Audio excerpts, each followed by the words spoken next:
of Local Government and Emirate Affairs, and that of Women Affairs and Social Development in collaboration with UNICEF.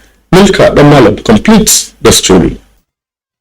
United Nations Children's Fund, UNICEF, funded by European Union, have continued to support Borno State government in the implementation of numerous activities across the state. The program attracted community and religious leaders, youth and women groups in various communities of Bama, Kondiga, Mafa, Dikwa, Jere, Goza and MNC local government areas of Borno State. Chief of Maiduguri Field Office, Paul Tinguyen, noted that the support and influence of religious leaders is necessary, hence the need for the program to orient the participants on reconciliation and reintegration, as well as assure the organization's continued support to Borno State government. It is very important that we are working with the religious leaders to make sure that they embrace these children formerly associated with armed groups to come back into the community and to be accepted by the community. UNICEF, Edwin Dobor, Project Assistant IOM Mohammed Nasser, and Community Security Analyst Usman during their presentations urged participants to raise awareness in the community, places of worship and youth centers, and sensitize the community on acceptance and mitigation of stigmatization of ex-combatants, and assured that the organization will continue to render support to UNICEF to achieve its set objectives. Issues raised by the participants during discussion session were major challenges associated with reintegration, but they promised to put in their best towards achieving the desired goal. Communication specialist UNICEF, Panchanan Achari, thanked the Borno State Ministries of Local Government and Emirate Affairs and that of Women Affairs and Social Development, as well as the participants for their continuous collaboration. In Maiduguri, Milka Namalam, NTA News. Flooding, a global phenomenon, is causing untold hardship on human communities, with lives, properties and other means of living lost to the forces of nature. Here in Borno State, particularly Maiduguri, the state capital, flash floods and river channels overtaking their banks are increasing risk of more disaster in low-lying communities. Murjanatu Hassan will now give us an update.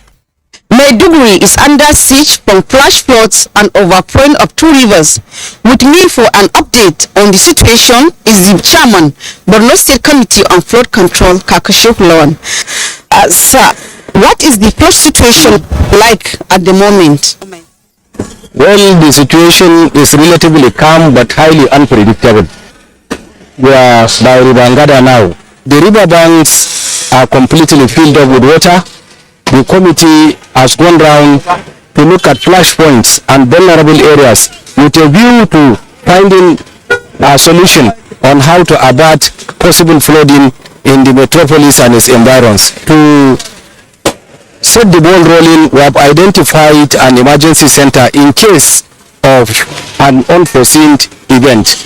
We were reliably informed that the volume of the water flowing from the two rivers, coupled with the fact that River Kiri in Adamawa or Nabdo in Cameroon is likely to be opened anytime soon. So in case we are faced with an emergency situation, the state government has put in place all measures.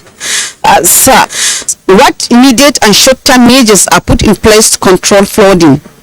Well, the state government prior to the commencement of rainy season has embarked on desilting of waterways as well as evacuation of all drainages with a view to allowing free flow of water in metropolis and its environs as a short-term solution.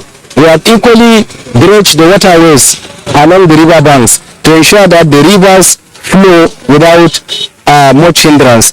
These are the short-term plan we have. As regards the long-term plan, there are residential buildings that are constructed along the waterways, which the state government must study carefully and find a lasting solution to that. That, if implemented, we are going to be free from flooding in the coming years by the grace of God. Thank you very much, sir. Flooding is a recurrent seasonal phenomenon in Borno. It is our hope that a final solution is found. It is back to you in the studio. Thank you, Murjanatu. And still on issues that have to do with the forces of nature, in the search for durable and lasting solution to flood disaster, the State Urban Planning and Development Board has conducted assessment visits to areas of Maiduguri, the state capital, ravaged by the environmental concerns. The assessment visit to areas badly affected by the flash floods and increased volume of the two rivers passing through Maiduguri Township followed a directive by Governor Babagana Umar Zulum. The report. Specific communities within Maiduguri Metropolitan Council and Jere have continued the menace of flood, resulting to loss of lives as well as property. Worried by this unfortunate natural phenomenon that compelled Governor Babagana Umara to make on-the-spot assessment recently, General Manager, Borno State Urban Planning and Development Board, Kakamalam Umar, deemed it a matter of utmost importance to assess flooded areas as well as those that are prone to avert further devastation.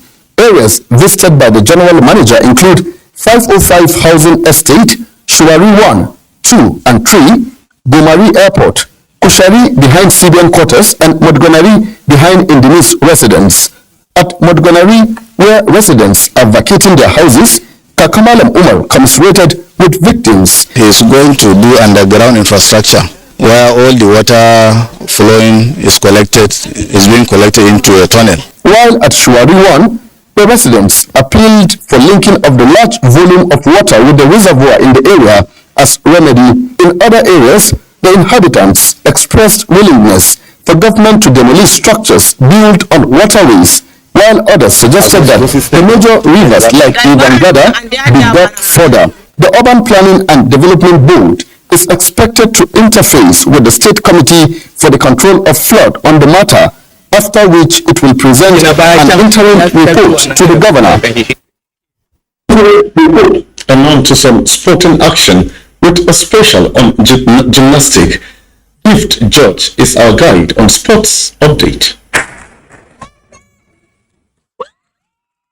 11-year-old Stephanie Onusurika, standing spectators at the just concluded Africa Club Gymnastics Championship in South Africa, has been quite a remarkable journey and a steady rise to stardom through hard work and determination. At the tender age of 2, she had shown signs of great flexibility, which indicated the potential in gymnastics. Despite being skeptical at first, her parents encouraged her and took her to a gymnastic club at the National Stadium Abuja to hone her skills. I noticed she liked to nurture the talent by allowing her watch some YouTube videos. The TIG Gymnastics Club at the National Stadium did not only develop her talent, but gave her a platform to excel in her chosen sport. I've been training in South Africa for my training tour and competition too, and I have the next competition in Liverpool, UK, that's in October. And a bronze medal to become Nigeria's youngest medalist at gymnastics. She became the greatest rebel and won bronze medal. I want to be the world's best gym national championships like Olympic, Junior Olympics and other competitions. But how does 11-year-old Stephanie, a GSS3 student, combine her education with gymnastics? Go to school very early in the morning by 7 and come back home by 2:20 p.m. And then from the house I go to the gym by 4 o'clock and end by 6 o'clock. Stephanie's progress has been closely monitored by the Federal Ministry of Youth and Sports Development. You have been on our talent under 1%. Did you know that? Did you know that? Yes.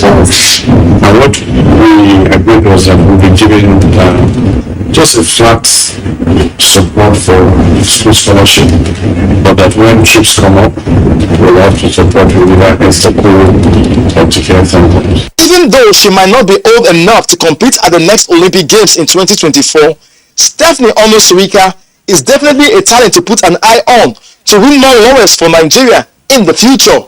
In Lagos, Gift George. Still captivated by Stephanie's talent. Thanks, Gift, for the sports update. And just before we leave you, do remember to always stand with the Nigerian Television Authority in winning the war against rape and a star in that regard. Thanks for watching. Have a lovely weekend.